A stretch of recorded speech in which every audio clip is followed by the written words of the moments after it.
real challenge. It's a massive challenge and always a great race here. Let's take a look at a lap at Toronto. This is the raciest street circuit on the schedule, and the drivers are constantly tempted to pass in three areas.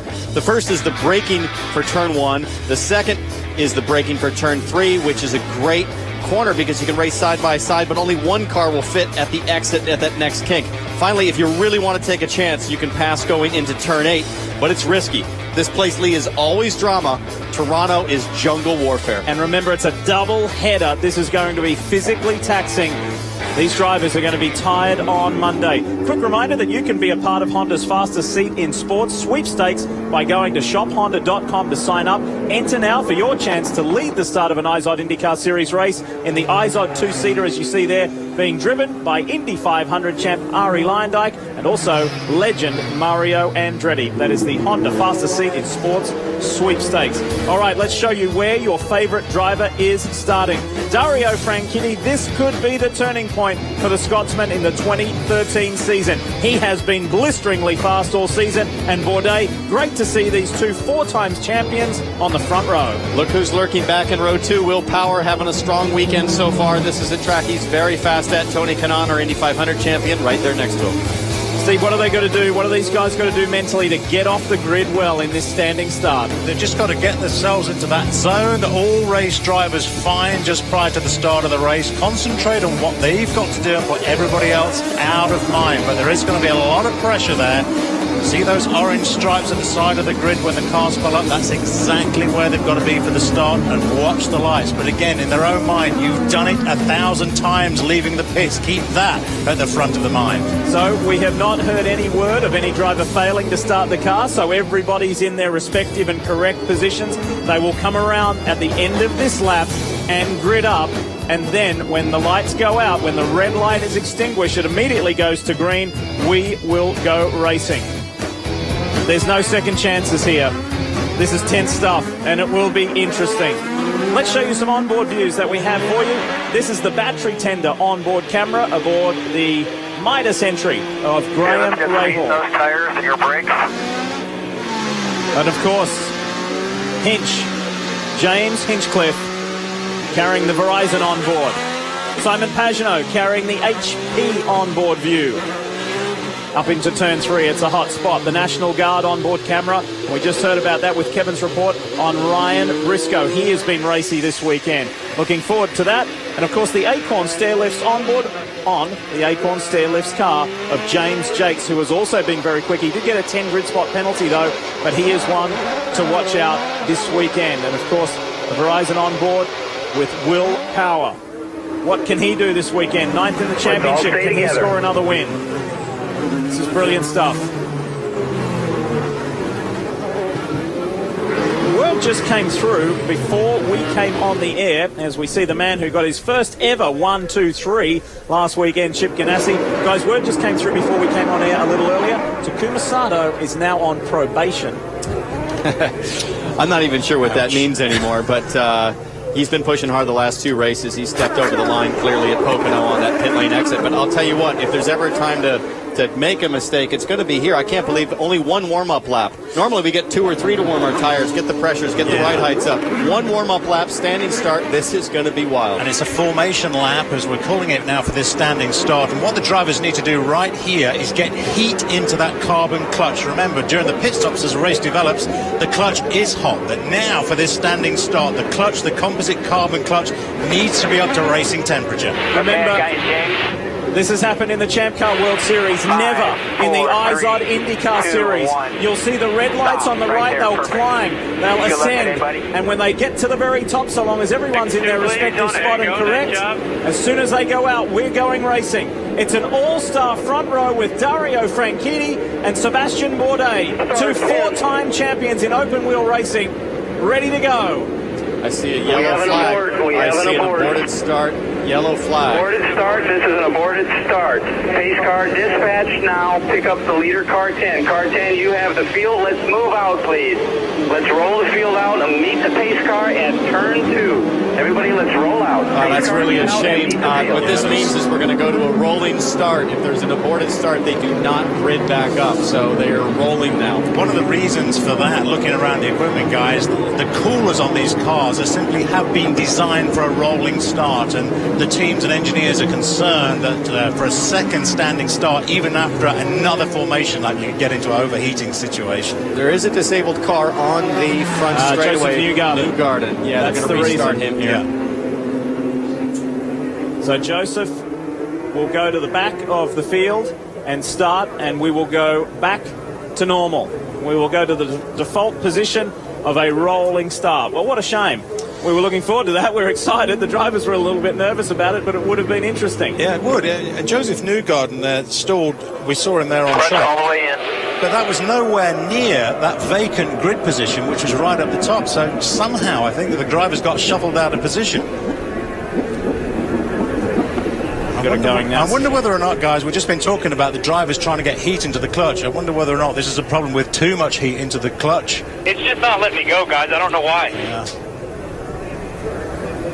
Well, it's just speculation. What do you want me to do here? I would suggest that the clutch is overheated probably by trying to get too much heat into it. Perhaps it could be some sort of electronic issue. It's so frustrating as a driver. It's like you've done it 1,000 times. You pull the clutch in, you give it gas, you release it, it's supposed to go. And you can tell in Joseph's voice it's certainly not responding in the manner he's used to. Now, one of the questions that was asked this morning at the drivers' meeting to Brian Barnhart, normal race director Bo Barfield is not with us this weekend for personal reasons. He'll be back, but Brian Barnhart is at the helm this weekend, and there were lots of questions from the drivers. One of them was, what happens if we go into an aborted start? And Brian Barnhart was very quick to say, once we go into the start procedure, the race has begun. So technically the race is underway. We'll see them get going. You'll see the flag waved, and we'll get going once we get things sorted out with Joseph Newgarden's car.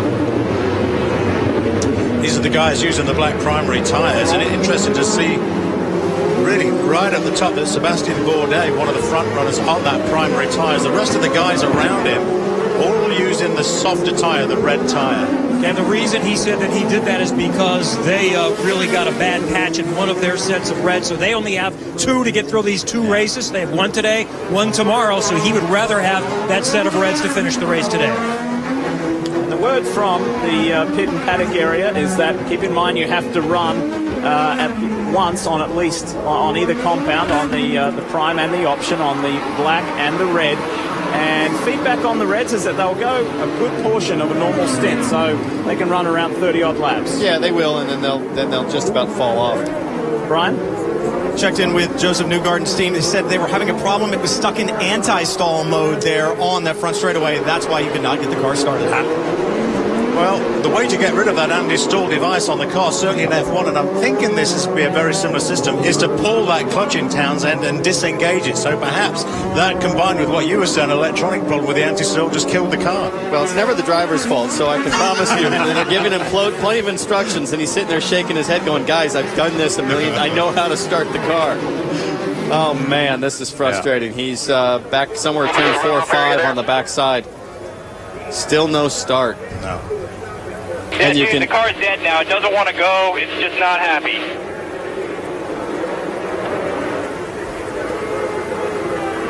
Look at him. He's crossed his arms. He's like, this is ridiculous. 10-4. They're going to send the safety truck and pull you to pit lane here. That anti-stall device... It just doesn't feel right at all. No, that anti-stall device is designed as a system where you would suggest to stop the car stalling. It's supposed to help you. There are a number of parameters on the car that the system should be looking at. One is the engine revs, but the other one is how fast those revs drop down. Clearly something went wrong on that system. So we're going to jump away. We'll take a quick break. We'll come back and hopefully go racing. NBC Sports Network's coverage of IndyCar is brought to you by DirecTV. If you call yourself a sports fan, you've got to get DirecTV.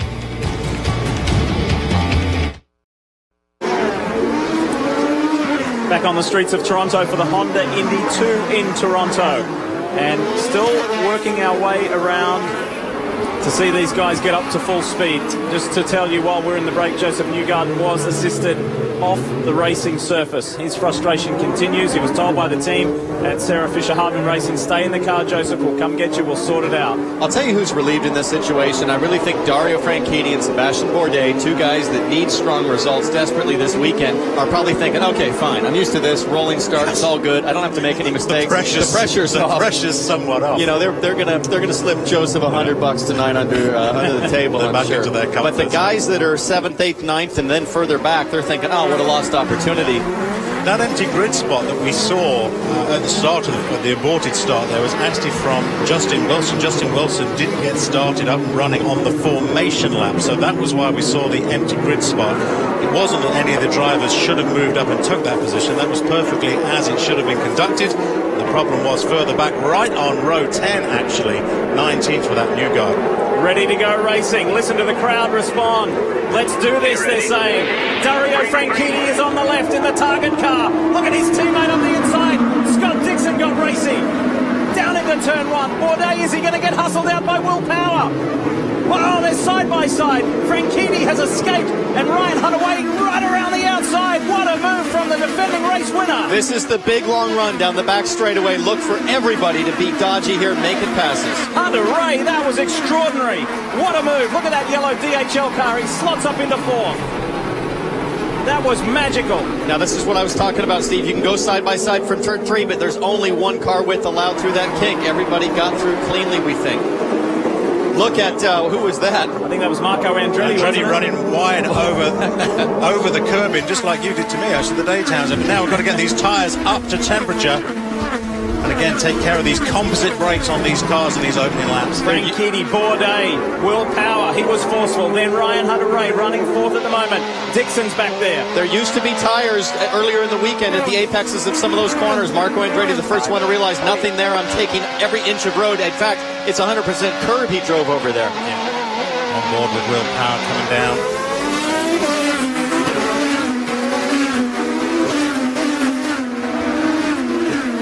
This is where they really get to stretch their legs. Dixon, Castroneves, Andretti on the push-to-pass button. Early. The target cars have been great this weekend. Look at Dixon on Canaan. Up into turn 3. Is Tony going to allow it to happen? No, he's not. He fights back. Yes, Great stuff. That's what's so great about this racetrack at Toronto. If you go side by side there, you're on the inside for the next kink, and you stay outside in the hairpin. Boy, this is a difficult track, isn't it? It just goes to show that you do not have to relinquish that position. You can fight all the way up to turn 4. We've seen many collisions there. We've seen altercations, but also good racing like that between the Indy 500 champ, Tony Kanaan, and Scott Dixon. The target drivers, I think, have probably the best balance over the course of a long run. You can see the anxiety in Dixon. I need to get around now. So he's going to hold back here on Kanaan. Going to focus on a really good clean exit right there. Not super close, but it's a long straightaway. Let's see if he gets a toe. The order is Franchitti with a 1.1 second lead over Sebastian Bourdais, Power, Hunter-Reay, Kanaan, Dixon. Dixon on the button again. Kanaan defends to the inside now. Dixon's on the outside. He could have the advantage in the kink here. He gives it a shot of gas. He's got it. Wow, he's back again. Well done. That's very cool stuff by both drivers. It's very close wheel-to-wheel stuff, but it's intelligent racing. Absolutely, and at the apex, Steve, you've got a concrete patch. When you're wide, you're on asphalt. You're actually at an advantage, but driving more distance. I think you're absolutely right. We've seen that all this weekend, haven't we? That concrete, the grip level just goes right down, runs away with the car, can cause a lot of understeer on the car. You want to try and avoid that concrete if you can. It is getting faster. The track is certainly rubbering in from when we first arrived here for this race weekend. The sun has been out. We've had no rain. More and more rubber has been down on track, and grip is improving. Tell us more about Dixon, Kevin. Well, we shouldn't be surprised he's moving his way towards the front. He may have only started 5th, but remember, in this morning's warm-up / qualifying for tomorrow, he was the fastest. He said he was just as good yesterday, but he made a mistake in Q3. And here he goes again, taking a look on Hunter-Reay, I think. Using that push to pass again with effect. 2 passes in 2 laps. Heading up towards the same part of the track. Scott Dixon on the move. Incredible. Made that look incredibly easy, didn't he? He's up to 4th. He's got a 1.5 second gap to Will Power. Yeah. It looks like Franchitti and Bourdais have settled into a pace where they're going to try to manage tire wear. Yeah, absolutely. Remember, these guys, Franchitti and Bourdais, on different tires. Dario Franchitti on the red tyre, the softer tyre will give more grip but is less durable, as we're seeing all sorts of racing series, and Sebastian Bourdais doing exactly the opposite on the black tyres. They're harder. 8 laps complete. Everything looks good. Less grippy but more durable. So Sebastian Bourdais' job now is to hang on to Dario Franchitti. Do not get that gap opened up. And it looks so familiar to see that Target Chip Ganassi car out in front with that famous and familiar helmet of Dario's. However, this is only the second race that Franchitti has led this year. He led 27 laps at Long Beach earlier in the season. He's had a good record here. He's been victorious 3 times. And now Dario is in a position that he's familiar with. Clear track ahead, and he's into his rhythm.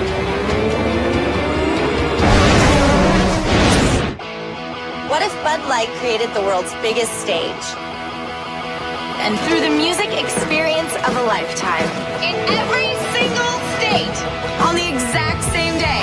For a chance to see artists like Miguel, Ludacris, and Dierks Bentley, check out budlight.com/music first. 50 shows, 50 states, one day. Here we go.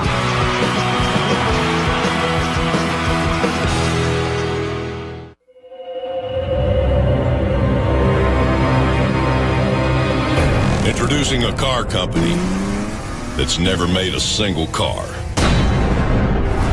Legendary durability. Impressive mileage. Firestone tires. So unstrap the saddle.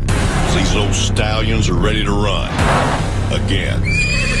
Whatever you drive a Firestone.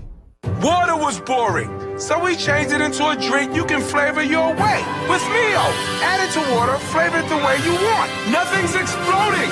Let's change that. Mio is awesome! The wind's constant force should have disrupted man.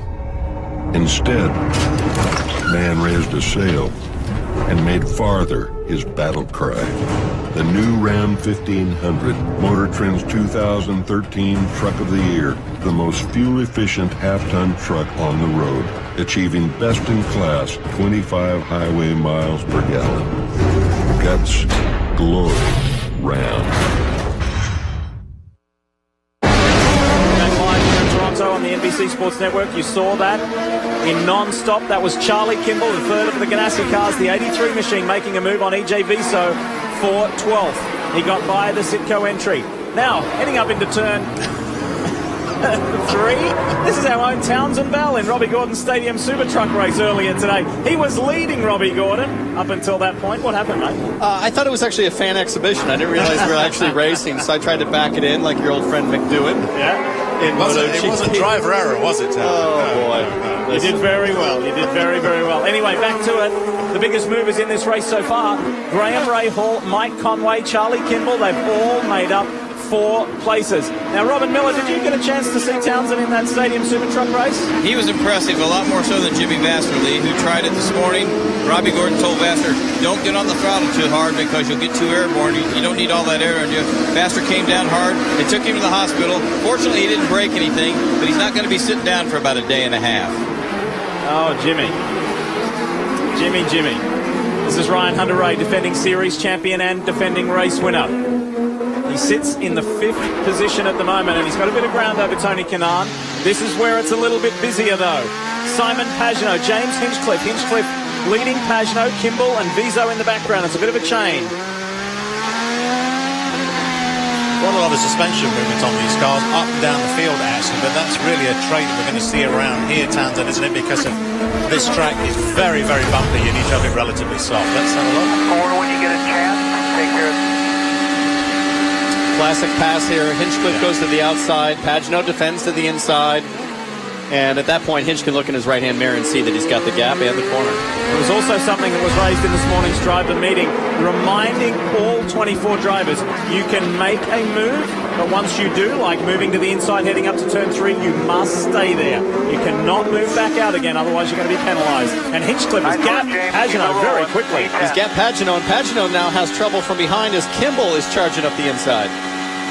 Yeah, Kimball charging up the outside. Look at that on the hard tyres, on the black tyres. Pagenaud's got the red tyres on. Now, Charlie did have to use a push to pass there. He's got 7 left. He's used the most of anybody in the field so far. Dixon's also used 3. Again, you see these cars looking around to try and find the best line around here. They're still struggling for grip on that concrete, despite the amount of rubber that's gone down on track. Steve, I'm watching the lap times, and at this point, it looks like we might already be at the point where the crossover of the red degradation and the black consistency is just starting to intersect. Yeah, I think you're right, absolutely. That gap between Franchitti and Bourdais has been around a second from the start of this race. It went down to just under, now down to 0.8. I think you're absolutely right, Tamsin. I think those harder tyres are now coming into their own in terms of durability over the grippier red soft tyres that Franchitti's using. Charlie Kimball, fresh from that podium result last weekend in Pocono where he finished second, the same spot where he finished here 1 year ago.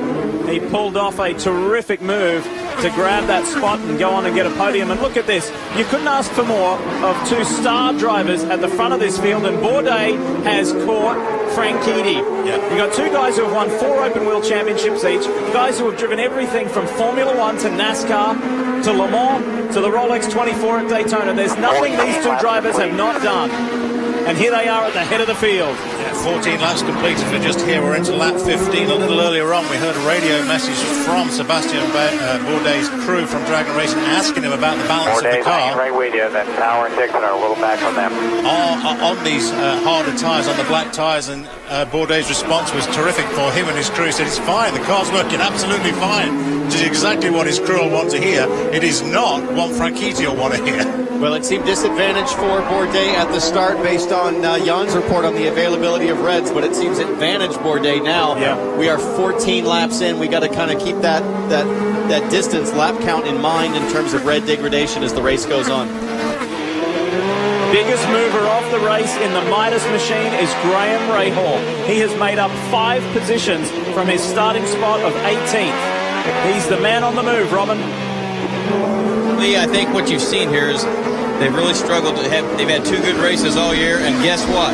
They're probably going to make a change in the engineering staff before the season's over because they got to do something. This guy's hasn't forgotten how to drive a race car, and he was in the Fast 6 all the time just a couple years ago. Sure, his confidence is hurt, but I think Bob Rahal's looking to make a change sooner than later. Well, and what's happened as far as the team is concerned, James Jakes was the faster of the 2 drivers all weekend, but had to take that 10 grid spot penalty for an engine change.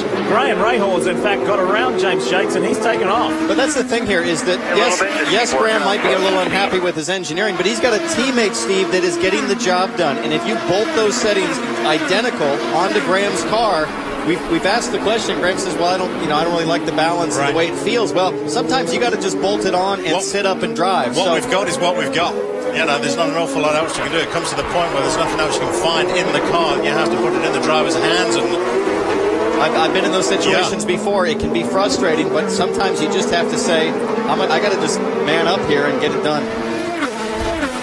The other thing that Graham Rahal is working for him this weekend is a new engine, guys. He lifed out the last one, got the 2,000 miles out of it, so he's got a little more horsepower underneath the bonnet of that chassis this weekend. That's going to be big, and you see Joseph Newgarden being pushed back onto pit road. And Mike O'Gara and the guys from Sarah Fisher Hartman Racing have said, we're not going to give up.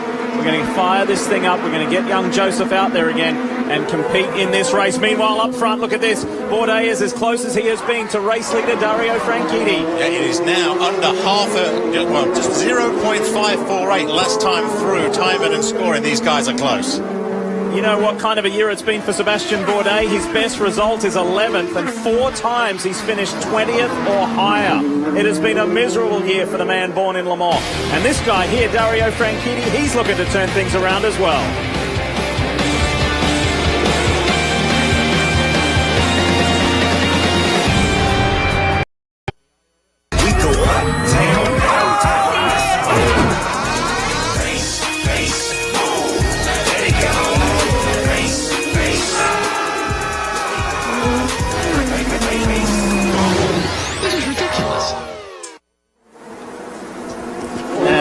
on the streets of Toronto. And look at this for the lead of the race, and Will Power has joined the gang as well, and Scott Dixon is not far behind either. Pressure mounting on Dario Franchitti. Stay out.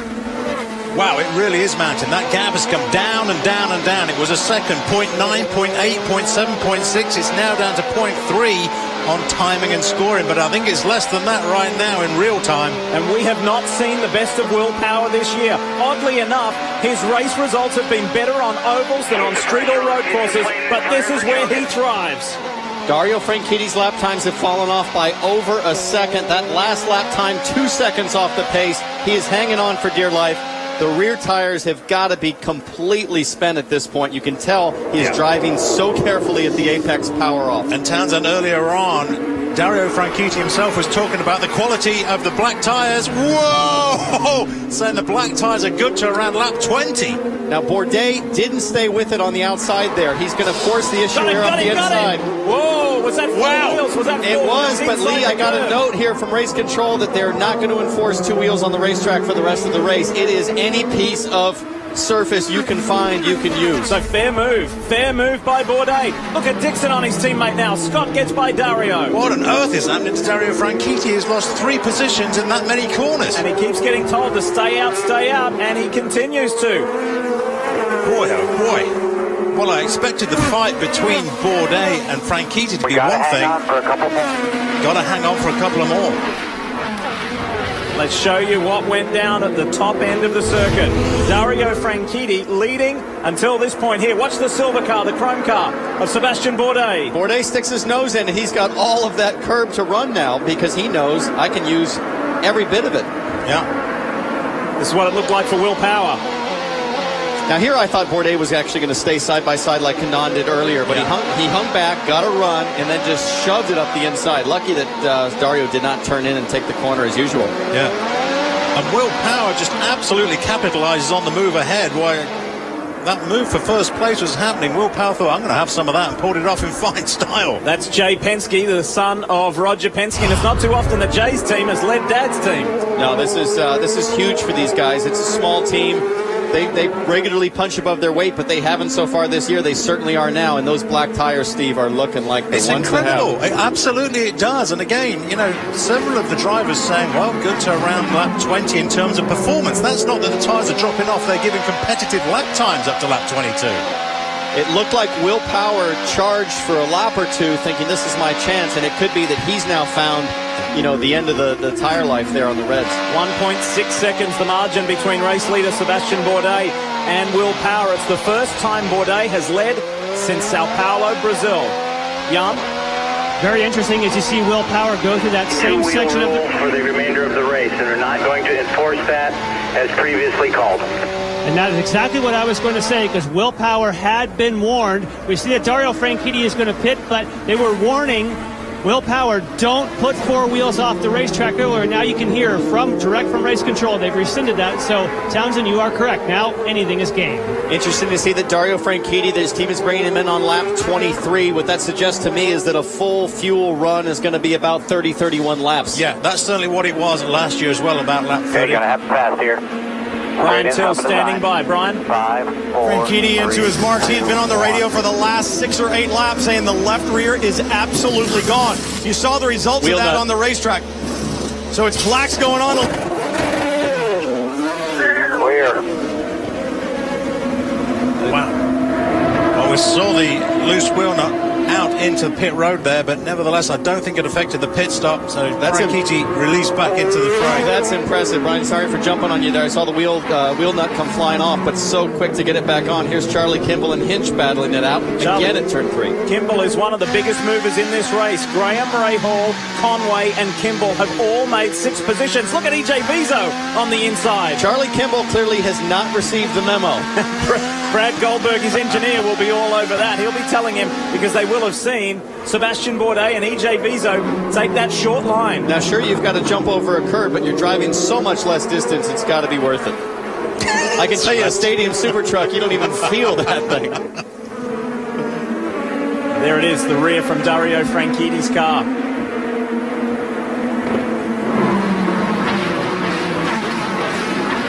So Hinchcliffe has been under pressure lap after lap after lap to try and hold on to his 9th place. He's behind Ryan Briscoe, just went through shot there.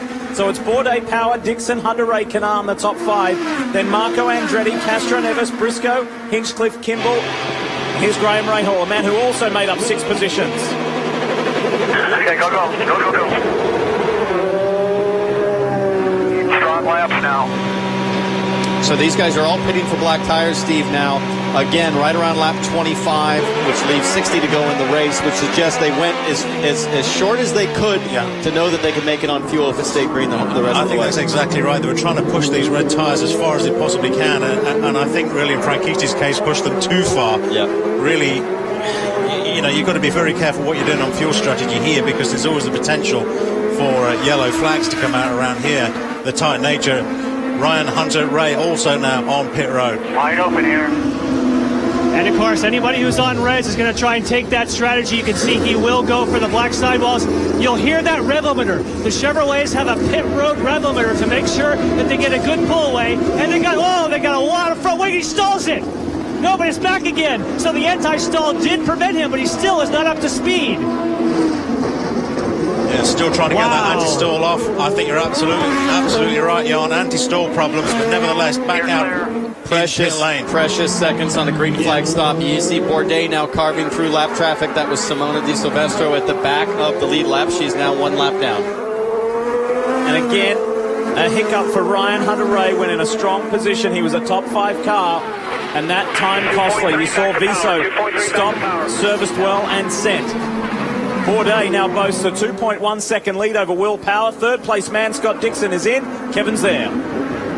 Dixon will hit his box. He's up near just about a third of the way down. They are going to make the change and get 18.5 gallons of Sunoco fuel. The car has been solid so far for Scott Dixon. He will have to weave around Tony Kanaan. Dixon is out, Jan. He does, and Tony Kanaan is also on the similar strategy. They expect no changes on the car. We saw a lot of front wing for Ryan Hunter-Ray. Oh, but they're waiting on the fuel. The fuel's not flowing. That's Jimmy Vasser on the radio saying they had to wait for fuel. Boy, that's 2 in a row of long delays on pit road. A green flag stop with a delay like that, we are talking multiple positions lost. You can't afford to do it, can you? You've got to have very, very clean fuel stops here. Dixon took around 6 seconds of fuel. We're trying to guess roughly the number of laps on 6 seconds, around 24 to 30 laps. Not entirely sure. When that fuel hose hits the coupling, you've then got to sort of guess when the fuel flow stops. They're not pressurized rigs, they work just on gravity. The Panther machine of Ryan Briscoe. He's had a solid weekend. At the moment, due to pit stops, Ryan runs in the top 5. And here's the crowd favourite, James Hinchcliffe, is in the lane. You can hear the crowd in the background. They're willing him on. They've seen mistakes on pit road. He needs to have none. A little bit slow getting the right rear off, but so far so good. As long as you beat the fuel. Wow, the fuel is fast. Clear. Very nice job. Okay, let's giddy up here. Giddy up. Same thing for James Jakes. Waiting for fuel for Jakes. Clean for him as well. That's what you need. Nice work from the Hinchcliffe crew at Andretti Autosport. Meanwhile, have you seen this picture before in open wheel racing? Sebastian Bourdais out in front and increasing his lead. 2.8 seconds now. I'm watching his lap times. They're still holding now. Will Power is in. Now, when he finishes this stop, where he comes out is the race with Scott Dixon. Around Sean. We're the second group here. We're the second group. Around him. 3, 2, 1. You're listening to Tim Cindric on the radio. That is traditional for Penske. They walk them all the way through on the radio. They easily beat the fuel. Very nice stop for Will Power. That's the way you want to get it done. Marco Andretti comes in, and he's led the second most laps in this series. Hadn't won a race yet. They're putting in blacks. Briscoe comes in. Marco says everything's fine, no changes. He's coming out. Here comes Will Power. He's going to beat him out, boys. Wow! Nice stop from the Andretti crew. That's Helio Castroneves that Marco's racing with out of pit lane. Will Power was already there. Here comes Hunter-Ray. This is Briscoe and Viso going at it. Cold tires, Steve. No tire warmers here, bud. No, that's exactly right. You've got to be careful, haven't you, to get them up to temperature before you really try and take the fight to the competition. That's right, no tire warmers. And this is the hardest thing to do, to come straight out of the pits onto a long straightaway and have to hit the brakes into a tight, 40-mile-an-hour hairpin. Incredible pit work, I must say, very impressive. And the time to deliver the fuel and the time to change 4 wheels and tires is pretty much the same. Where is Dixon in relation to power? Where is Chip Ganassi, Scott Dixon, and Will Power? That's the question we need answered. And also, just when, how much longer is Sebastian Bourdais going to run before he pits? He's getting very, very close to coming in for his first stop of the race. Here's Will Power, clear track ahead. He's clear track ahead, and he is 3 seconds ahead of Dixon, and that's where Will Power is exceptional. Cold tires and the final few laps before pit stops, the ability to make a gap. Yeah. Power's got Sato, Conway, and Wilson, who all need to stop, that buffer him from Scott Dixon. Here he is, our leader is in. Sebastian Bourdais. 3, 2, 1, in. Jay Penske counting Sebastian Bourdais in. He's on the black tires, the primary tires. That's why he and Charlie Kimball could go a little bit longer. Kimball due in soon. He's also on the primaries. And here comes Bourdais back out. Good stop. And how about Will Power? Where is the Penske machine? Look to the right of your screen. Here comes Will Power. This is the race for the lead of the race. This is why it's a benefit to go farther on fuel or tires, is the ability to get out, but he's on cold tires. You can see Will giving it everything he's got to get onto that back straightaway. Power knows this is it. Will Power's got to take the fight to Sebastian Bourdais now before those tires come up to temperature, but it was very good in-lap work by Bourdais to push that car as hard as he could just prior to that stop to try and open up the best time advantage, and it's, at the moment, it's paid off for him. Just barely. Watch Bourdais defend up the inside here. Shortcut, he can do the shortcut here. Can't quite do it, doesn't do it that time. And Bourdais is on the hustle, Power is on the attack. Every corner, Bourdais is getting temperature. By the time he gets to the front straightaway, it'll be too late for Power. It was great work by Bourdais' crew to change the tires. They were waiting on the fuel, so there was certainly no problem whatsoever in terms of the pit crew working well, and Bourdais has really got the advantage now. Let's give a big pat on the back to the Dragon Racing crew. They're not used to fulfilling pit stops while racing for the lead. That was a pressure situation, and they performed. Inside is Will Power. Look at this. Wow. Will Power forces his way through the inside. Watch the crossover. Nice one from the Penske man. Power's on the button, on the push to pass to defend. Justin Wilson in. Wow, can you believe how fast it changes? I was just giving props there to Sebastian Bourdais and his crew for doing all that work, and bang, it's over in a second. Well, Power was pulling off braking moves like that at Detroit. He was spectacular, but he didn't have anything for Mike Conway. That was very Detroit-esque. Awesome move from Will Power. Yeah. That to me is Will Power saying, I'm sick and tired of not dominating these street circuits. Let me show you how it's done, buddy. He goes into a zone of his own on a street course, that is for sure. Behind those guys, Charlie Kimball comes in, Bourdais, Dixon Franchitti, and Hunter Ray. Charlie Kimball goes longer than everybody else, but he didn't just get to the front because of going longer. He picked up at least 5 spots before the cycle of pit stops began. He wants a little bit more air pressure this time. This is the longer stop. They couldn't get the fuel hose engaged all the way for a moment, so a couple of extra seconds for Charlie Kimball, 11.6. Yeah, there it is. It's just a couple of seconds. That's all it needs. You've got to be very precise on the engagement of that nozzle to make sure the fuel will flow. And the positioning, Townsend, of the car and the driver to get that point absolutely spot on is essential, because the fuel guy can't move. He's restricted by the hose itself. Look at this fight further back in the top 10. Andretti, Castro Neves, Hinchcliffe. The fight's on here. And look at how costly that stop was for Tony Kanaan. He's in 11th, Townsend. Here's Marco knowing that Charlie's on cold tires, trying to stay to the outside. He gets bottled up because Charlie runs wide. Now Castro Neves has got the advantage to the outside. Let's see what happens. This could be close.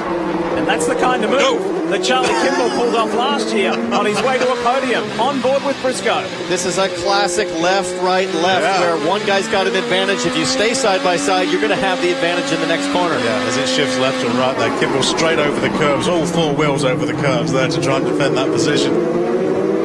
I love that apex in turn 5 now because it's sort of an option. That's right. You can Baja if you want and drive shorter distance, but you're going to be in the air half the time. So the revised order. Now look at this, the fight per second. Dixon on Bourdais. Bourdais has the inside. And all while this has been going on, Will Power has skipped away to a 2-second advantage. There it is. Yeah, and here is that battle between Bourdais and Dixon. As you shot of Will Power, pulling away nice, as you say, Lee. Where is the second Ganassi car? Dario Franchitti is 4.5 seconds back. This is sweet news for him because that gap is closing with Dario back there. This could be a 3-person race for second place soon. There's your race leader, Will Power, in the Verizon Penske Chevrolet. Oh, Graham Rahal and Tristan Vautier. Oh, and that is in that single lane we've talked about after the apex of turn 3. There is really only enough room for one car. We've seen this so many times here at Toronto. No, because it's stalled. So under full course caution, drama here too for Takuma Sato. AJ Foyt Racing. Yeah, big drop into the gearbox. It looked like the rear wing was off the car, wasn't it? Well, maybe they've got a gearbox issue. Yeah.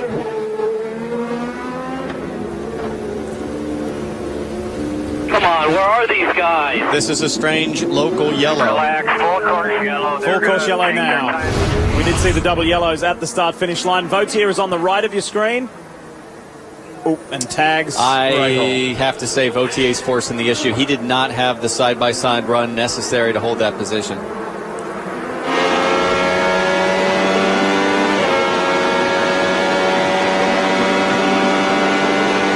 Classic defensive move by Graham, right up the inside. Now here, Vautier, he's got a wheel on Graham, but he loses a little bit there and then tries to hang in there, and you just can't do that through that section. It's too narrow. Yeah. What a shame after Graham Rahal was one of the biggest movers in the field in this race in the first 34 laps. Turning around.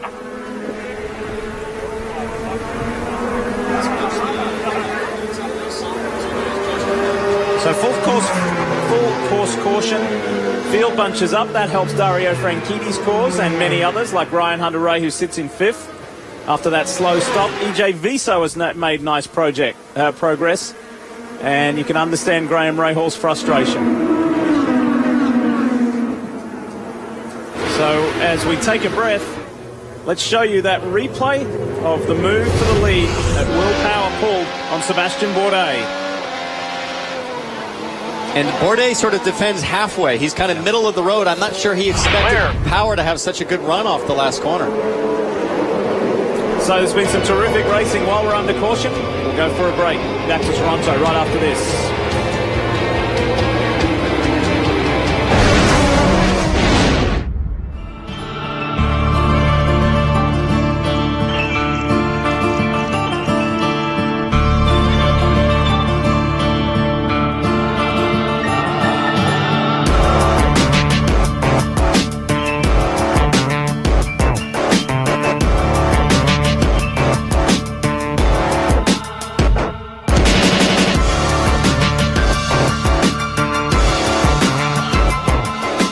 When you pay too much for cable, you feel powerless. When you feel powerless, you want to take the power back. When you want to take the power back, you take karate. When you take karate, you want to use your karate. When you want to use your karate, you become the fist of goodness. When you become the fist of goodness, you run along rooftops. And when you run along rooftops, you fall into a dinner party. Don't fall into a dinner party. Get rid of cable and upgrade to DirecTV. Call 1-800-DirecTV. Monster waves. Too fast, too scary. Until an ingenious idea changed everything. Tow-in surfing. Courageous thinking. It's how we engineered the Mazda 3. Skyactiv technology gives it 40 highway MPG. This is the Mazda way, and this is the Mazda 3. What do you drive? Get the 2013 Mazda 3 with either 1,000 customer cash or 0% APR for 60 months, plus 500 APR cash. Give me your street circuits, your ovals. Give me your road courses and your cathedrals of speed. Give me drivers who live to put it all on the line and cars unlike any other. Because this is America. And here, we race IndyCar. Next stop, the Indy Toronto. Well, we're under caution. A quick reminder, in 3 weeks, the NBC Sports Network is proud to present live coverage of the Auctions America California event from Burbank. And the man sitting right next to me, Steve Matchett, will be there, along with Bill Patrick, to take a look at cars that include beautiful ones like this, a 64 Shelby Cobra, the 57 Mercedes-Benz 300 SL Roadster, and a 1947 Chrysler New Yorker Town & Country convertible. There's 7 hours of live coverage. You up for it, Steve? I'm up for it. If I had a checkbook, I would take it with me. And that's on August the 2nd at 7 p.m. Eastern. That is the Auctions America California event. Some new programming to the NBC Sports Network. So, Power leads the way. It has been quite the race, and we're not even halfway there yet. Kevin? Well, Sebastian Bourdais' car is not as good right now as it was in the first stint. He thinks that they dropped the air pressures a little bit too much, so he was bottoming out a little bit just most recently when Power got the lead back. So we'll see what he has as we come back. As Lee mentioned, just not quite halfway through. It's been thrilling so far. Stay with us from Toronto. Race number 1 of 2 this weekend, the Honda Indy Toronto. Will Power looking for his first win of the season.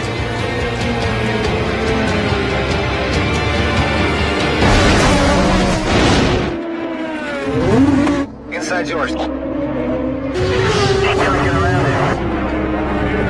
pushing here, bud. Turn 4, spotter. Turn 4 is clear. Streaming 4-in-1 Mosaic. Inside. One push to pass left. Be smart here. Live pit crew chatter. Riding shotgun from green flag to checkered. That's powerful. Download IndyCar 13 now, only from Verizon. Progress isn't about where you've been. It's about where you're going. The new Ram 1500. Best in class 25 mpg. North American Truck of the Year. The Truck of Texas. Better residual value than Ford and Chevy. It's the fastest growing truck brand in America. Guts, glory, Ram. The drivers of Quicken Loans. Elio Castroneves, Ryan Newman, Will Power, and Tony Stewart. They are engineered to accelerate, engineered to dominate, engineered with muscle and brains, engineered for victory lane. For a home loan experience that's just as amazing as our drivers, call Quicken Loans, engineered to amaze. Jessica, there's something I want to ask you. Yes? When I'm switching to winter tires, do I have to change all 4, or can I just put 2 on the front axle? I don't know. There's a better place to ask questions about your tires. TireRack.com. Right now, get a $50 Firestone prepaid MasterCard and a Turbo Movie Pack when you buy a set of 4 select Firestone tires. For details, go to TireRack.com/TV. TireRack.com. Research, buy, deliver, install. Race 1 of this double-header race weekend, the Honda Indy 2 in Toronto, continues here on your home of open wheel racing, the NBC Sports Network. Lee Diffie, Townsend Bell, our special guest, Steve Matchett, with us, along with Jan Beekes, Kevin Lee, and Brian Till. There is the 1987 winner of this race, Bobby Rahal, and his son, Graham. First year. Look at this. This is a replay of a little bit earlier. And this is what caused the full course caution. Whew. How do you describe that, Townsend? Just a little clumsy. Well, as I said earlier, overzealous? I didn't think Vautier had enough distance there to stay there. At the same time, Graham could have left a little safety move here. You see a little French-American stuff going on there. Brian Till is there with Bobby Rahal. Brian? Yeah, Bobby Rahal looking on, and I know you had a long conversation with Graham on the radio. He's not happy, but the car seems to be okay. What do you need to do to get him settled down, to get focused on the job at hand? Oh, we are. I mean, it took him so long to start him that, I don't know why they started Vautier first, but, so be it. And, it just took them 3 laps to start him. These guys are super slow. And so we're out of it. We're just going to use this as a test session for tomorrow now. Remember, we got a double header here this weekend, and Graham Rahal needs to find some speed for tomorrow. Kevin?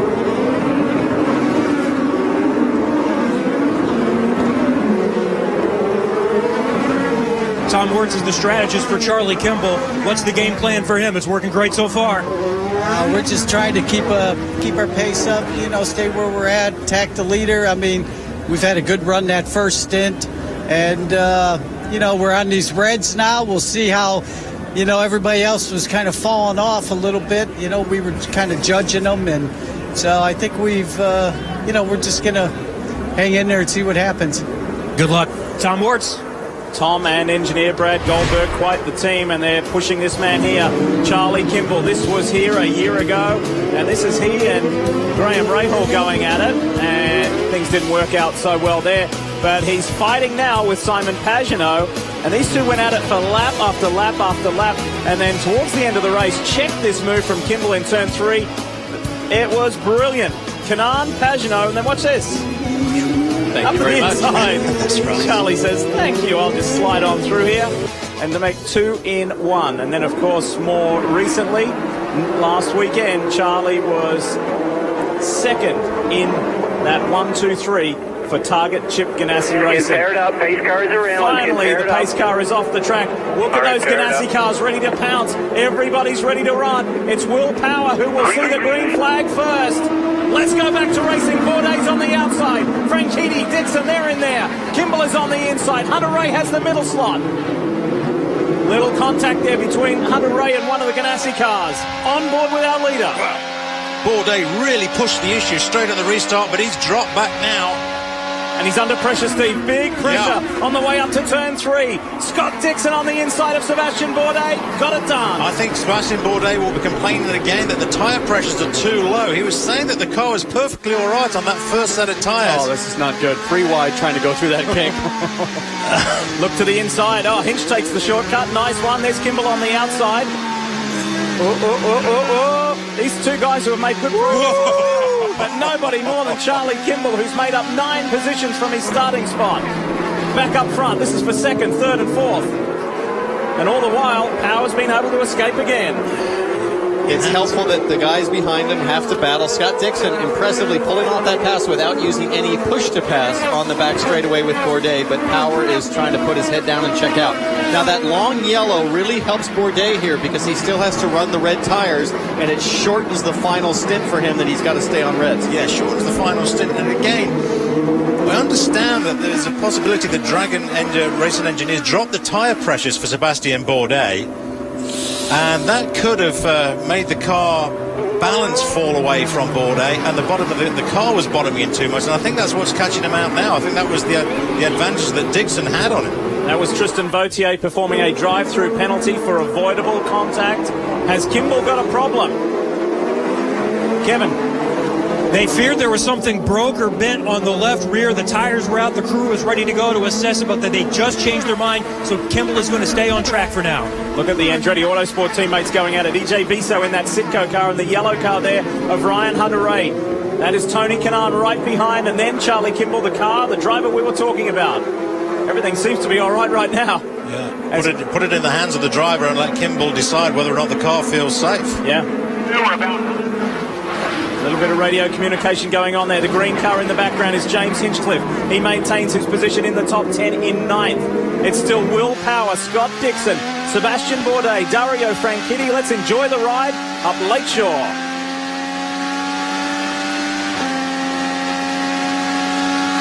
165, 170, 175. Wow.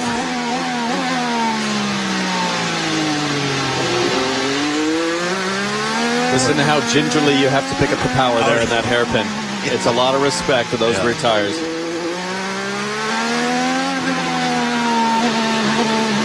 Think about the pressure on this young man, James Hinchcliffe. For the best part of 20 years, Paul Tracy, PT, was the hero, the hometown hero. Now, that is Hinch's. We're on board with Ryan Briscoe. That's Marco Andretti going right around the outside of his teammate, James Hinchcliffe, and almost pulled it off. There is just enough width on the track to get 3 cars there. That's right, when Townsend Bell flinched in between Steve and I and said, oh, that doesn't go.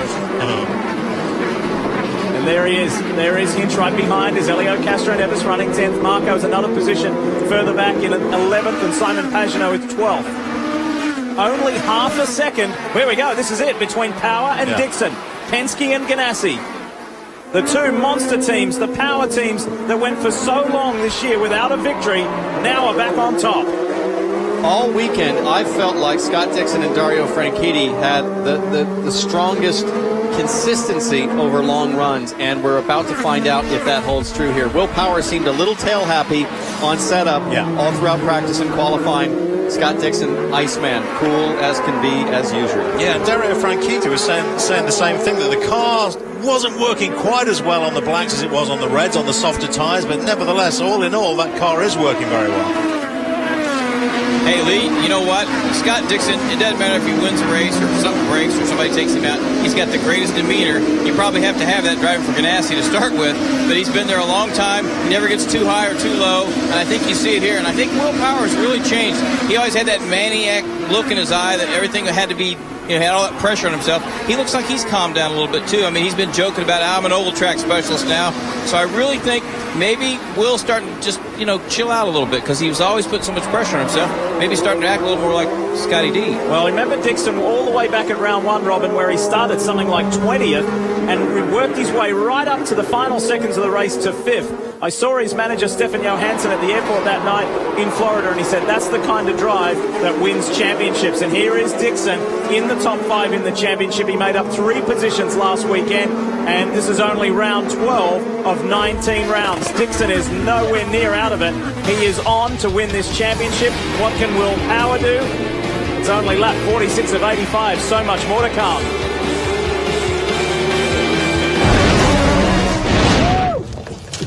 Sign a waiver? Waiver?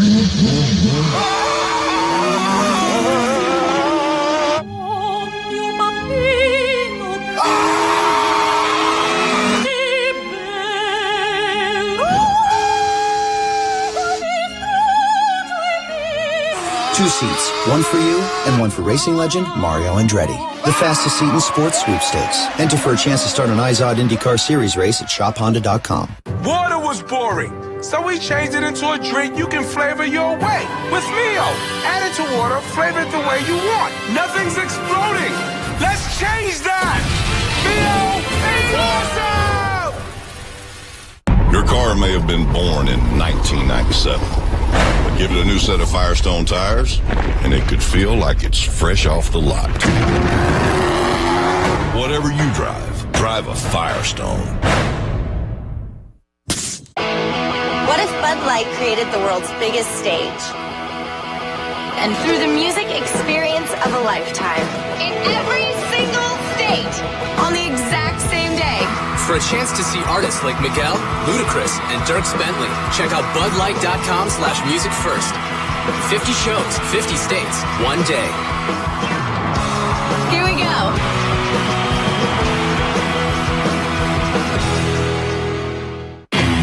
Superstar Robbie Keane leads the two-time defending league champion LA Galaxy against Darlington Nagby and the Portland Timbers.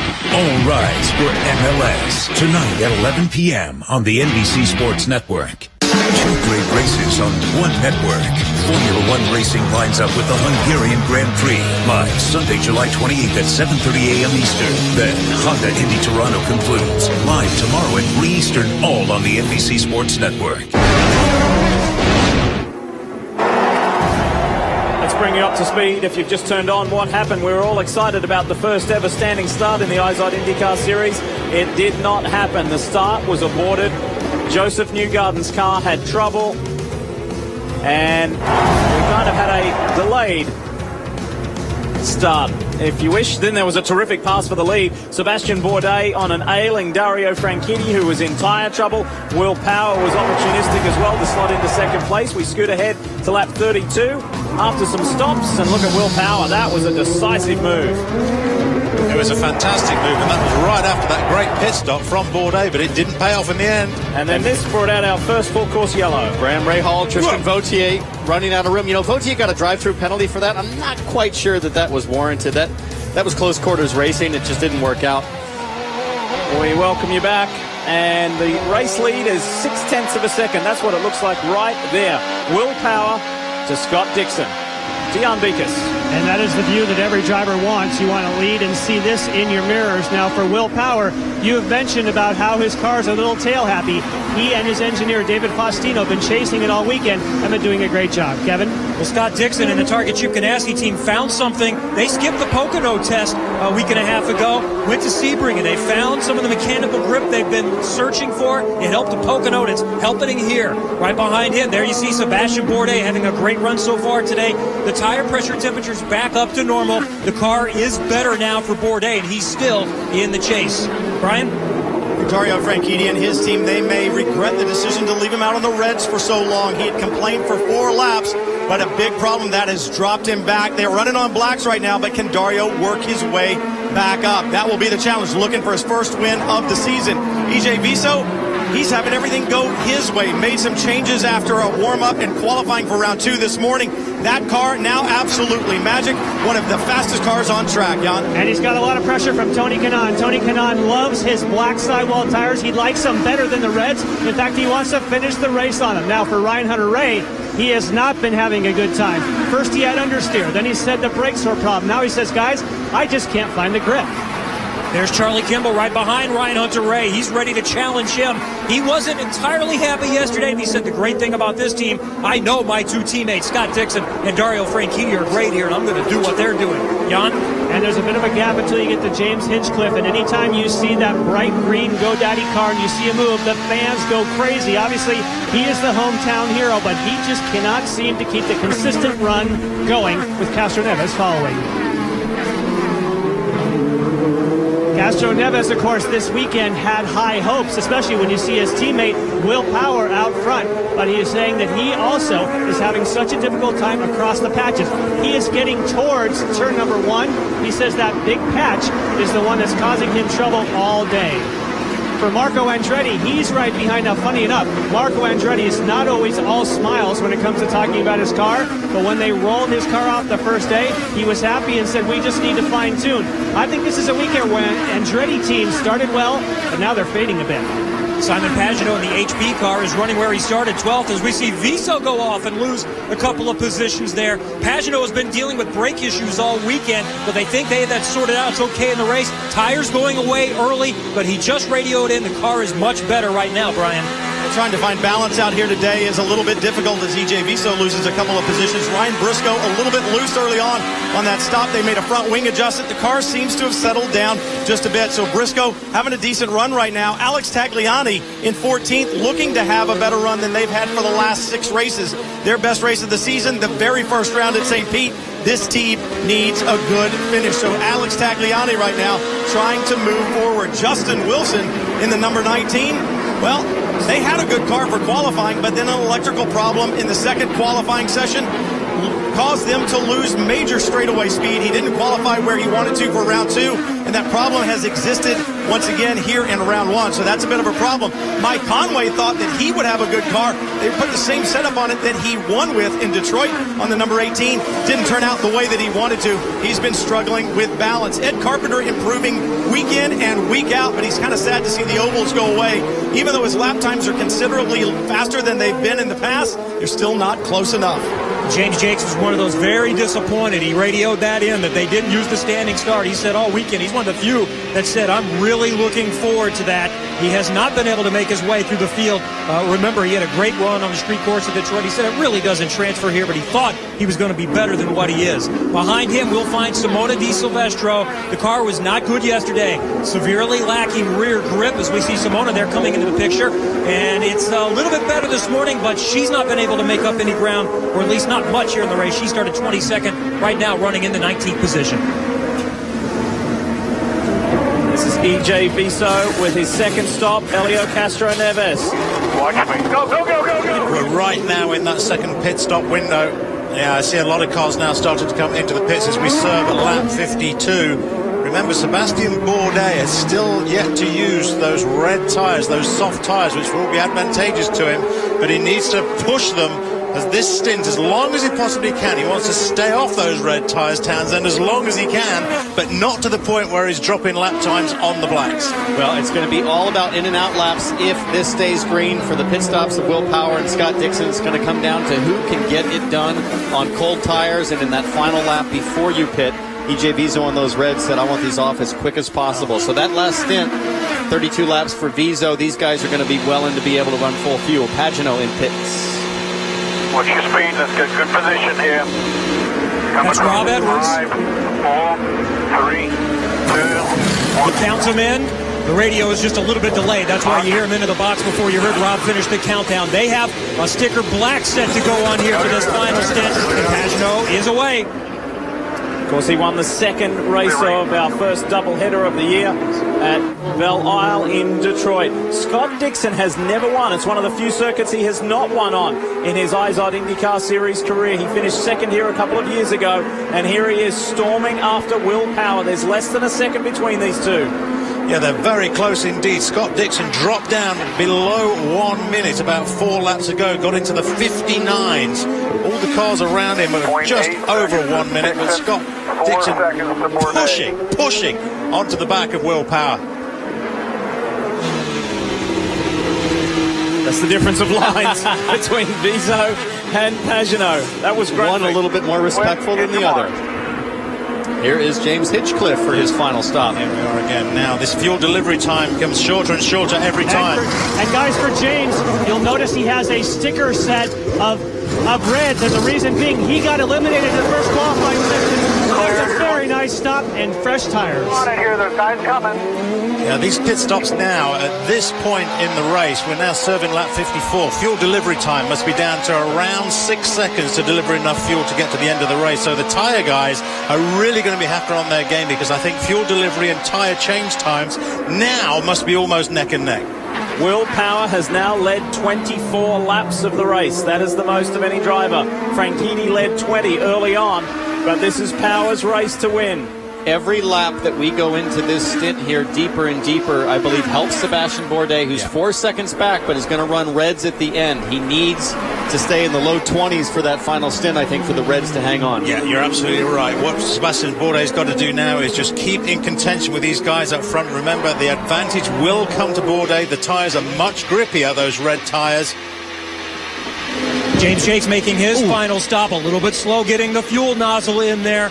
That's going to cost him. They're not in contention for a win today, but they're still trying to learn some things. Keep in mind, this if it's not going well, it becomes a test session to see what you can learn for this race here tomorrow afternoon. Boy, James Jakes had a poor pit stop there. Bad job getting the fuel hose on there. Didn't couple in correctly, but that helped the right front tyre changer, who was having a bad time getting his wheel on. So actually it worked out okay for the team. A bad pit stop, but they both finished at the same time. Sebastian Bourdais closing the gap about 2, 3, 4 tenths of a second per lap to the leaders here. And again, the further the leaders can go here, it shortens the amount of time the fuel has to go in. It makes it about tires. 3, 2, 1. There's the replay of the James Jakes stop. Now that wiggle, you wonder, why is it so hard to get that nozzle in? That nozzle with a hose full of fuel weighs, I don't know, 40, 50 pounds. Yeah, it's very difficult. You've got to be incredibly precise. Ryan Hunter-Reay into the pits. Look how fast they're working now. A little bit front wing adjustment. Oh, no! This is the second time that's happened this race. There goes Charlie Kimball. Now, what I didn't hear out of Hunter-Reay is that Chevy has what's called a pit limiter for that very situation. I didn't hear his engine up on the limiter like you're normally instructed as a Chevy driver. I know that obviously from the Indy 500. That's what you normally hear is a foot full of revs. So perhaps they're having an issue, or perhaps Hunter-Reay was a little slow to get that going, but that is just terrible for your position on track. Look at this on the inside. Charlie Kimball challenging James Hinchcliffe. Wow, wheel to wheel. Hinch is not going to get muscled out of that one. He's watched 27 of these Toronto races, and he certainly has learned every bit of the old over-under, the side-by-side move, as I should say. That was textbook. Fantastic. Close quarters racing. Exhibition place track. It's only 1.7 miles long, but it has got a little bit of everything. A lock up there from Kimball in his pursuit of Hinchcliffe. I think racetrack designers around the world should take note of a slow corner to a long straightaway to a slow corner followed by a kink the other direction, because it allows that to happen. Up front, 1 and 2 are coming into traffic. James Jakes is the first one that Will Power will see.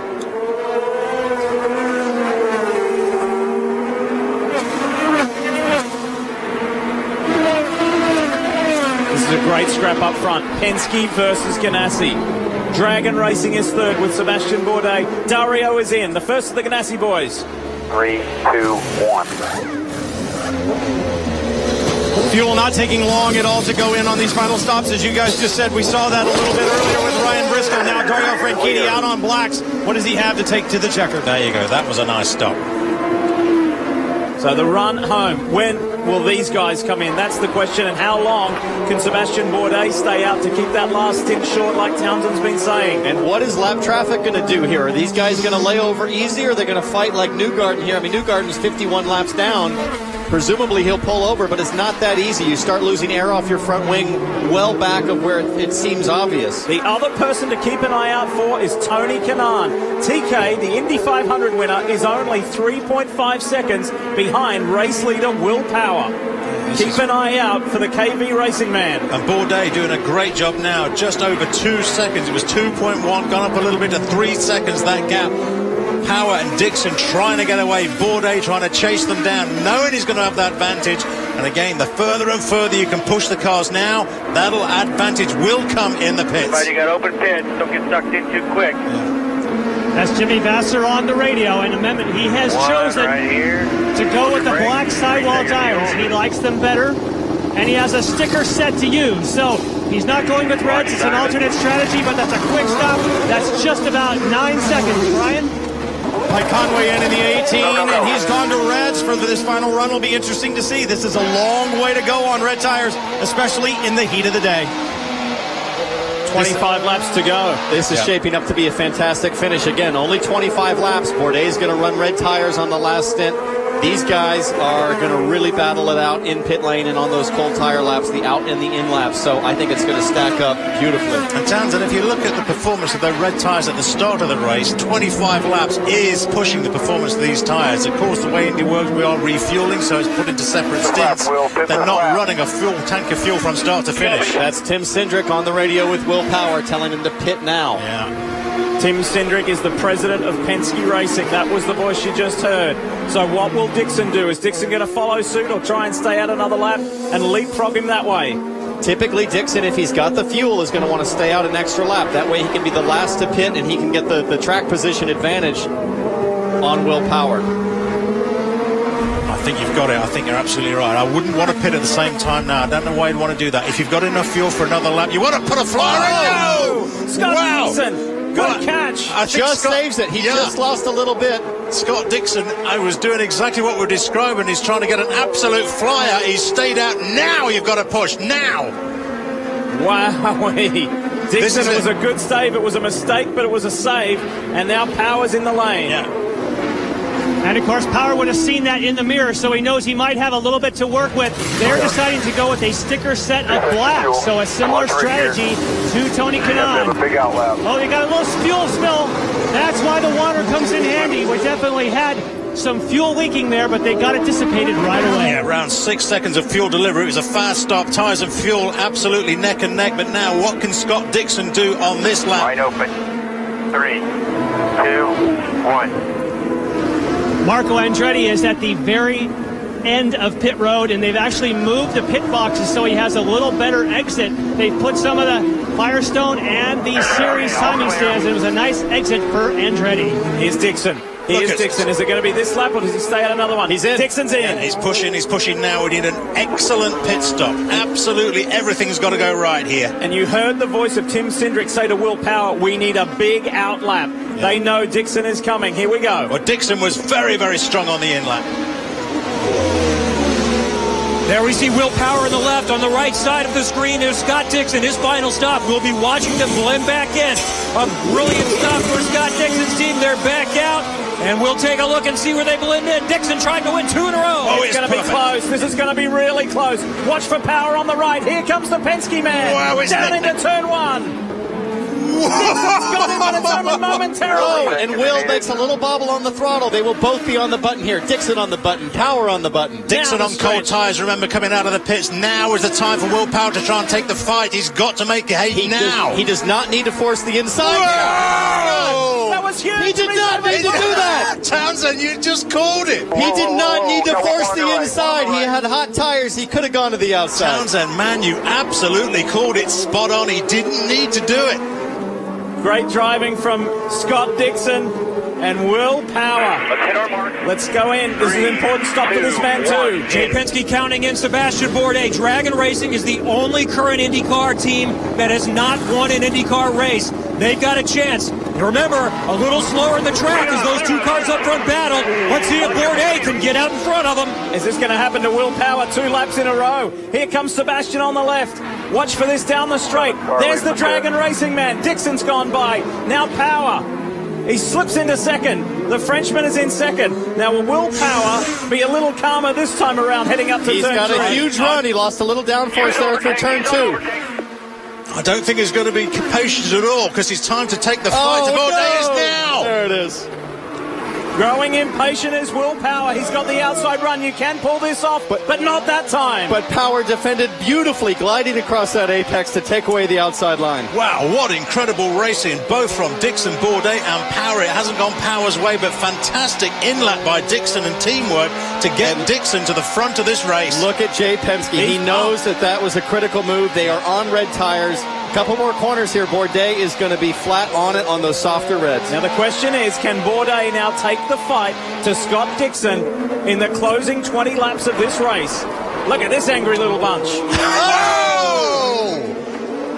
And it ends in tears. And Briscoe stalls there behind as well. Can you keep going? Are you all right? Charlie Kimball, after a really strong run today, we go under yellow for the second time, full course. Wow. Change your wings. You can be all right. Justin Wilson, Charlie Kimball, Ryan Briscoe.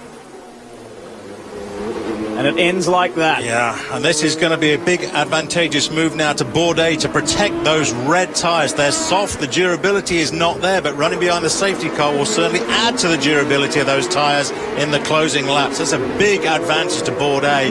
A bad move, really, in terms of advantageous move for Power. Dixon looking good at the moment. This is the counterpoint to the fun we were having watching these guys use all the real estate here, is the uncertainty of the trailing car with the car in front of how much curb is somebody going to use. Right. Let's relive some of those magical moments from earlier. This is Will Power on Scott Dixon. Woof! That's how quickly it happened. You know, I got on Will there. He didn't need to go to the inside, but I think he was surprised. One on the right. He was surprised at how early Dixon braked. Yep. Look how close this was. This will show it graphically. Ooh. The closing rate was unbelievable. Yeah. And Power did a good job to keep it out of the wall there. And then now a replay, transitioning to a replay. You're on board with Briscoe looking at Wilson. And Kimball's up ahead. There goes Justin on the inside. Boof.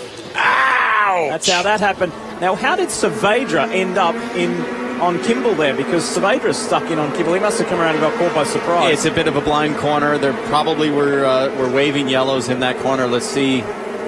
Let this run here for a second and see if Saavedra comes zipping in. So the whole Matro safety crew are there to help Ryan Briscoe. There's Saavedra's been able to get going again. There's obviously no major damage. He just arrived on the scene and got surprised. There is actually damage to the left of the wing, front wing. So, as we normally do, there's a caution, there's a yellow. We'll squeeze in a break so we can show you more racing. Wow, there's only 20 to go. Hang on.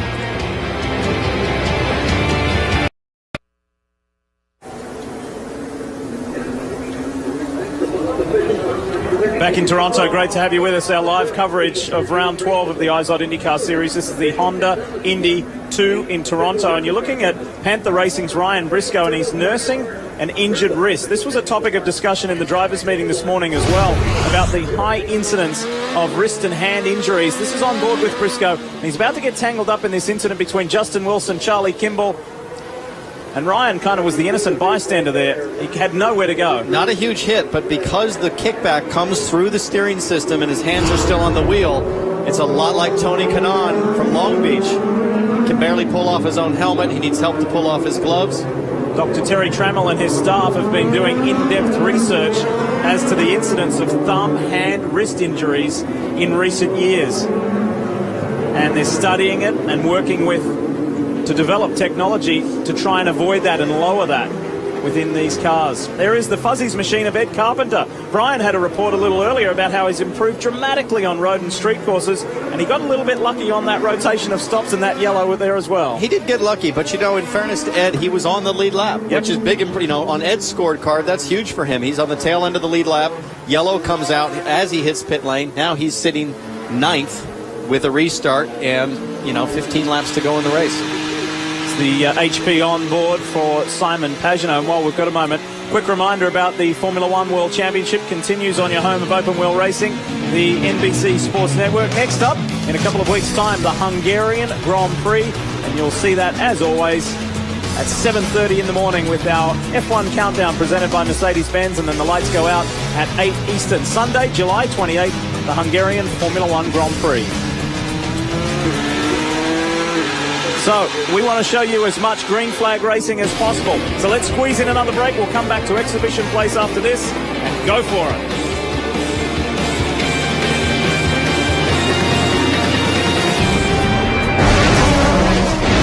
Command has been given. Row 1, let me know. Row 1 on. Live in-car cameras. Base car rolling. 4-in-1 mosaic. Having your heart race as fast as theirs. Here we go. Hey, good for green. That's powerful. Under the green flag. Download IndyCar 13 now, only from Verizon. When you pay too much for cable, you feel powerless. When you feel powerless, you want to take the power back. When you want to take the power back, you take karate. When you take karate, you want to use your karate. When you want to use your karate, you become the fist of goodness. When you become the fist of goodness, you run along rooftops. And when you run along rooftops, you fall into a dinner party. Don't fall into a dinner party. Get rid of cable and upgrade to DirecTV.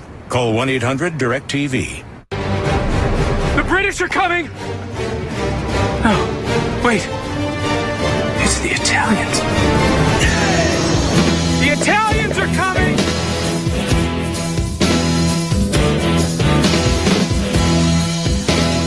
The 5-passenger Fiat 500L. It's a big new world. This is going to start a revolution.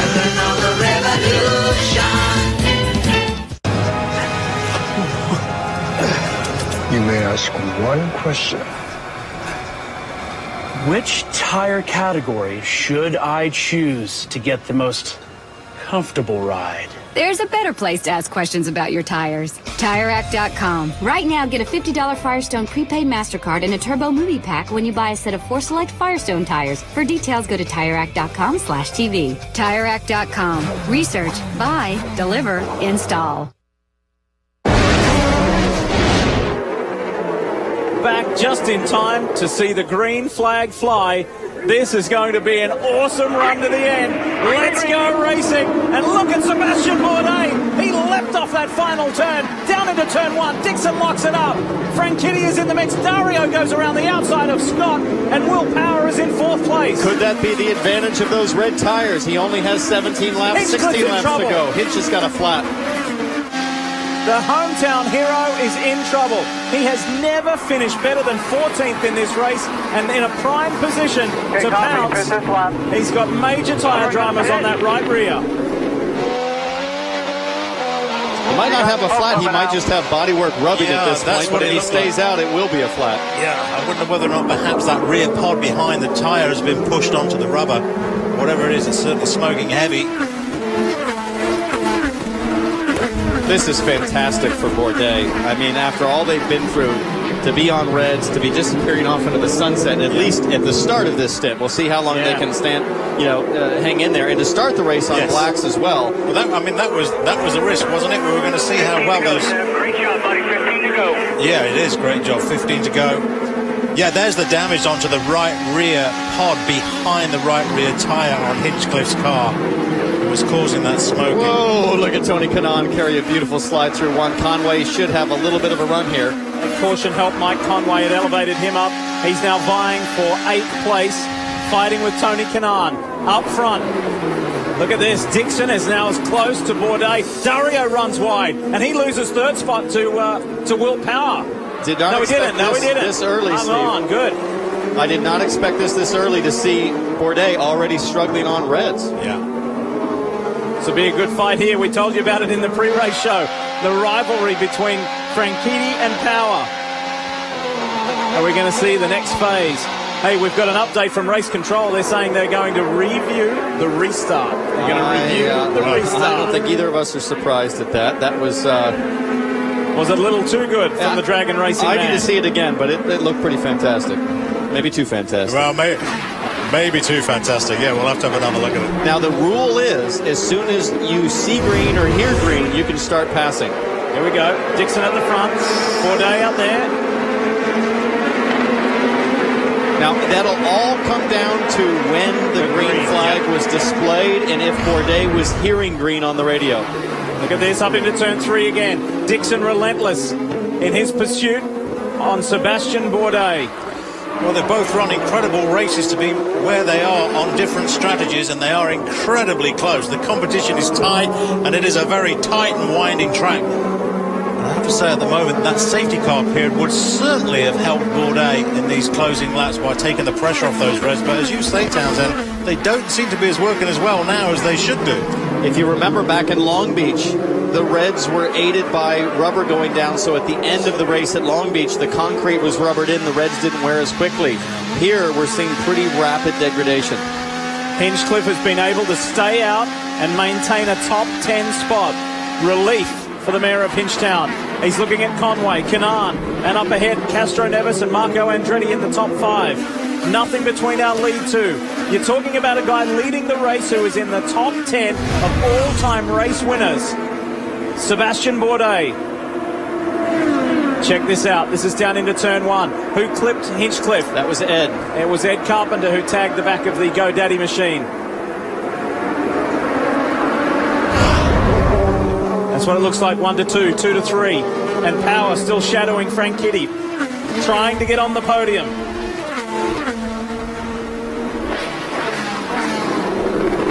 What a race. An aborted start. We've had crashes, unbelievable passes, 2 full course cautions, and a little bit of everything, and we're going to do it all again tomorrow. Look at this cluster, and Mike Conway has got the bit between his teeth. He's thinking, finally, my car's come alive here. I'm P8, I'm on reds, and I'm going to the front. 12 laps to go. And Conway is the biggest mover in this field, making up 12 positions from where he started. Look at Conway all over the back of Kanaan. Kanaan has 1 push to pass left. Conway has 2. Let's see if he uses one here. The yellow Sunny machine is the one you're looking for. Englishman Mike Conway, who dominated the first of the doubleheader in Detroit. He's not close enough to TK. Now at this stage of the race, when they're this close, it's usually when it ends in tears here in Toronto. The boys don't play too well in these tight confines, but so far so good. Well, don't forget, you've got Castroneves, Kanaan, Hinchcliffe, Tagliani, all championship contenders. Steve, Mike Conway is on a one-off. He could care less about the championship. It's about winning and winning now. And he's doing a terrific job, as you guys have been saying. Yeah, currently sat in 8th. Reminding you about the Verizon streaming and downloading the IndyCar 13 app. All you have to do is call Star Indy or search the App Store or Google Play, only from Verizon. Appropriately, we ride on the Verizon Penske Chevy. Will Power, he's losing ground. Dario Franchitti is solidifying. Look at his teammate, though. Dixon again always pops out to the outside there in 3. He does, but he just can't get far enough up to do the side-by-side move through that kink. Word from Race Control, restart, okay. Restart is okay. Charlie Kimball is not. Charlie Kimball, right rear. I promise you, Scott Dixon doesn't think that restart was okay. Yeah, damage again. It looked like damage to Kimball's right rear pod, and also that has led perhaps to tyre failure. I don't think that's just a straight puncture on the car. I think it was probably bodywork damage which has caused it. Charlie's just off to the right of screen behind the pace car there, behind Prince's Gate, in a safe area. Meanwhile, back to it. Bourdais, Dixon. 10 to go. 10 to go. Can you imagine how Jay Penske feels? His car, his man out in front.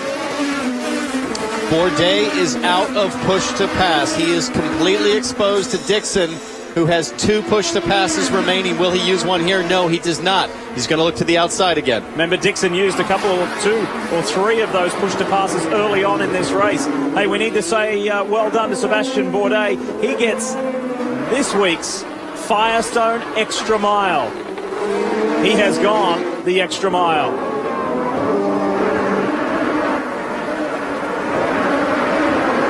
In good shape in the McAfee entry.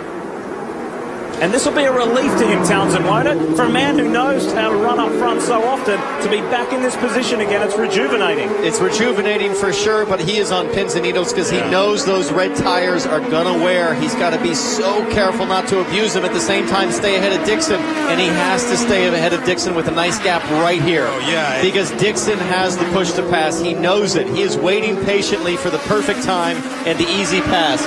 He is not on the button here, but it's only a matter of laps, I'm sure, before he's going to have a proper run on the push to pass. He's on another look now. And he's close as he's been. They're side by side. How deep can he go on brakes? Yeah. Bourdais going to make it as tough as he possibly can, and another one goes. He survives another trip through turn 3 without losing the lead to Dixon. A great example of how experienced Dixon is to know that he can squeeze Bourdais in the brake zone just enough to just cramp his radius through that corner. You're exactly right, yeah, and you called it absolutely right as well, Townsend, with this push to pass. 2 left to Dixon, 0 to Bourdais. The gap now 0.4. It was down to 0.2. Dixon just back a little bit.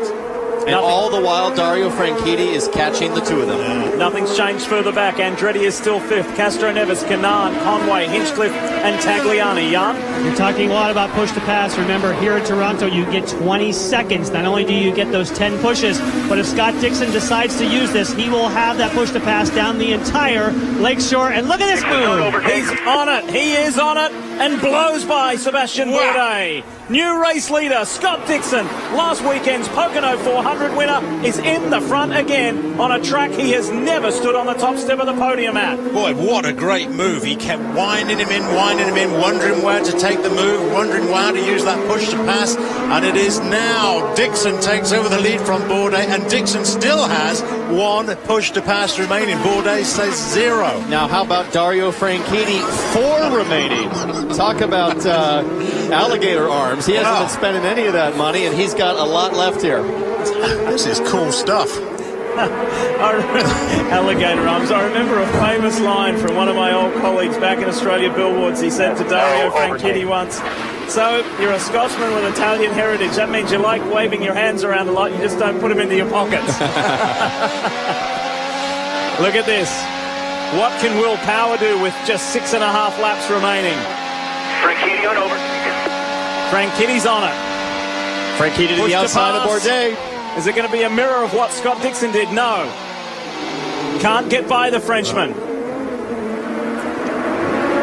Not there. But Frankie's going to be thinking, well, we've just seen Dixon do this. We should be able to do the same thing. Let's not lose sight that Will Power still has 3 push-to-passes left as well. Hunter Ray, last year's race winner, series champion. Damage on that front wing. Yeah, how is the left front looking? Oh, he's pulling a... Yeah, there's a lot of a... The banner. The banner being dragged around the tyre, that's what we can see. Oh, he's with teammate. He's fighting his teammate, EJ Bizzo. That's what it looked like from Hinchcliffe's car. 3 Andretti Autosport cars together. And Hunter Ray tried to brake as late as possible, got it a little too late, and just glided through that apex with too much understeer. Ryan frustrated. It has not been a day. 2 stalls leaving the pit box. And then now this crash. It's been a tough day for the defending champ. laps running out. It'll be 5 next time by. Look at Dixon, he's gone. He is out of there. Yeah, Bourdais clearly struggling now with those tyres. The push to pass is great to make the move on Bourdais, but the difference we see now, the gap, 2.073 seconds, that is down to driving skill and the tyres working. Bourdais' tyres are done. Franchitti in third has got to be thinking. 5 more laps, doing a great job. Give us 5 more good laps. That's Jay Penske on the radio with Sebastian Bourdais, and you can hear the anxiety in the team owner's voice. He's supposed to be the calm, cool, and collected one. I think he wants this more than Bourdais. Yeah. Remember, nobody has won back-to-back races. Franchitti's on the button here. Bourdais to the inside. We've seen this so many times before, but Franchitti does not have the same kind of run that Dixon's able to get. He's going to have to push a little harder in turn 1 in that brake zone and that turn 1 apex. Howe has been using his push to pass as well. He has the same amount left as Dario Franchitti, but he's lost ground to the Scotsman again. And our race leader Dixon is more than 2.5 seconds out in the lead. Look at this fight here. Pagenaud, he's in 12th. That's Tagliani immediately ahead. Viso shortcuts again. He's trying to get by James Hinchcliffe for that 9th spot. Don't forget, Hinchcliffe is on red, so he's got the same vulnerability that Bourdais got up front. You can see him struggling way up ahead there. It doesn't sound impressive for James Hinchcliffe, the 3-time winner this year, to finish 9th, but it would be his best ever Toronto finish. In order to finish, he's going to have to make sure that his teammate doesn't get a chrome horn up underneath him. 4 laps to go here in exhibition place. There is Ryan Hunter-Reay. He's been able to get going again. Viso on Hinchcliffe, Pagenaud on Tagliani. They'll go side by side through one, and they they hit. Tag goes around. Tagliani did not need that. Local guy. He has had so many tough races, 4 or 5 in a row with the ovals, and man, he was forcing the front to just stay there. I don't think that was, I don't know there was room there, Steve.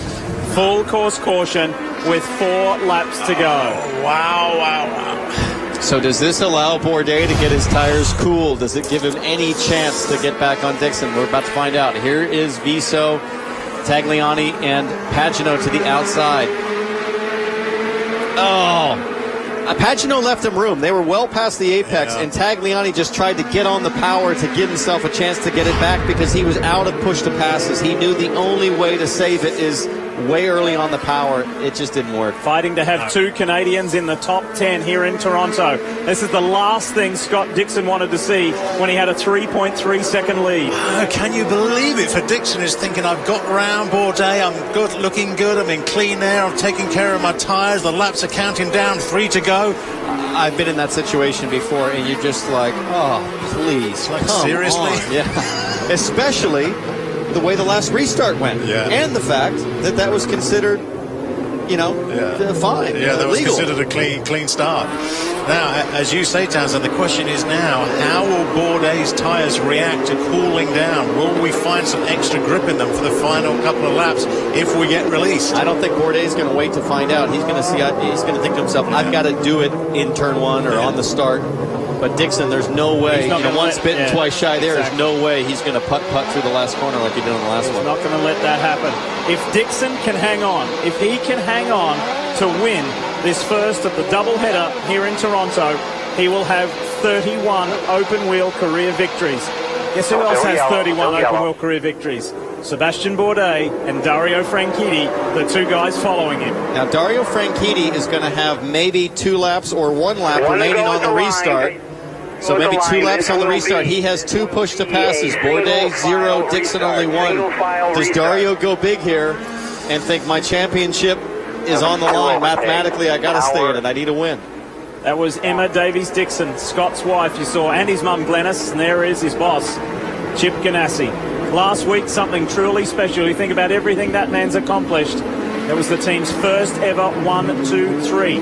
There was a question raised this morning in the drivers' meeting about track sweeping, getting rid of the marbles, so that they particularly through the last corner, to make it fair so that they can pack up and get going. We'll see. So that's not going to happen. It will be a single file restart. Single file restart because they don't have the time to sweep the track. Yeah. The goal is to finish under green. Nobody likes to see a race finish under caution. Well, I'm sure Scott Dixon would. I'm sure he'd love it. He wouldn't complain. We want to go racing. We want to finish it with a checkered flag, not a yellow and a checkered. White-green start here. Let's go to fuel position 1. Nobody's won back-to-back races this year. Yes, Hinchcliffe's won 3. There have been multiple winners, but no one's won back-to-back. Remember last year, Ryan Hunter-Reay went on a string of 3 wins in succession, which was the platform to vault him to his championship victory. Is this what it's going to be for Scott Dixon? Now, if you get 20 seconds on the push to pass and you have 1 lap to go and you're Marco Andretti with 3 push to passes, you simply hold the button the entire lap. For 60 seconds of extra boost. Let's watch this little troublemaker. And the back straight. At 8 starter. Overtake on the start straight and the back straight. That's the instruction. We're getting ready to race and finish this first of 2 races here in Toronto. Will it be Dixon or can Bourdais do something special? Dixon's gone. There's no way that he's going to let that happen. Green and white. 1 more lap, 1.75 miles. Who's on the inside there? That's Elio Castro-Neves trying to get by his countryman and friend Tony Kanaan. And Mike Conway's going to have a big run on Castro-Neves here. Mike Conway on the button, on those red tires. Let's see if he can get a run. No. Look at power on Franchitti. Inside goes. Oh no! Hang on to it. The two come together. No! Wow! And Power knocks himself out of it. And this will send him straight to the back of the pack. No, for Will Power. We told you about these 2 guys at Toronto. Yeah. They're like oil and water, and it's happened again. However, up front, it is clear that Scott Dixon has been the class of this opening race. He is the man, and it was unbelievable last weekend in Pocono. What a dominant performance. Good fuel economy from the Hondas, great driving from Scott Dixon, and the man who is Chip Ganassi's longest tenured driver wins the first one in Toronto. Dixon gets back-to-back victories. This guy is staging his championship run.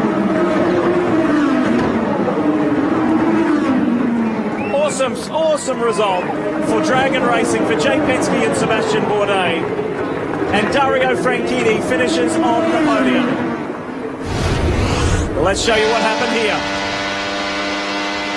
Will Power doing the classic fade to the outside, so Dario thinks he's going to the outside, and then he just goes for the dive bomb. But man, that was a tight gap to shoot for. Look at the reaction from Chip Ganassi. Boy, oh boy, and Dario Franchitti must be thinking, how did I get away with that one? It would have been so close. All right, let's get to the Ganassi camp, Jan. And Mike Hull makes the calls for Scott Dixon, and I'll have to say, good pit strategy. And, hopefully it's a long road ahead and we can get a few more. Great drive. Congratulations. This was his 150th consecutive start. He might be on the drive to a third championship in his IndyCar career, Lee. Kevin, it's his 12th year with Chip Ganassi Racing. There is Chip and Emma Davies-Dixon. It's terrific. Just a great day. There's Emma. She was thrilled. She got to enjoy Winner's Circle last week in Pocono and here in Toronto. And we're only halfway through this doubleheader, and we are far from done. We'll hear from more drivers when we come back.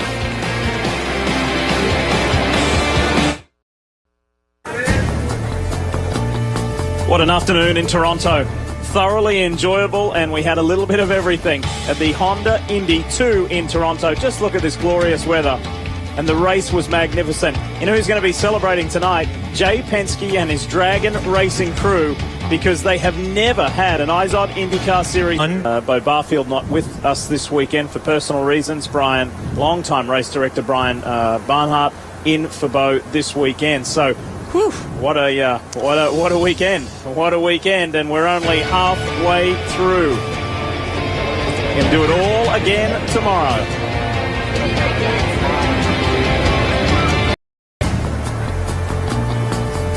Still some celebrations going on in Victory Lane from here at the Honda Indy in Toronto, and a little bit of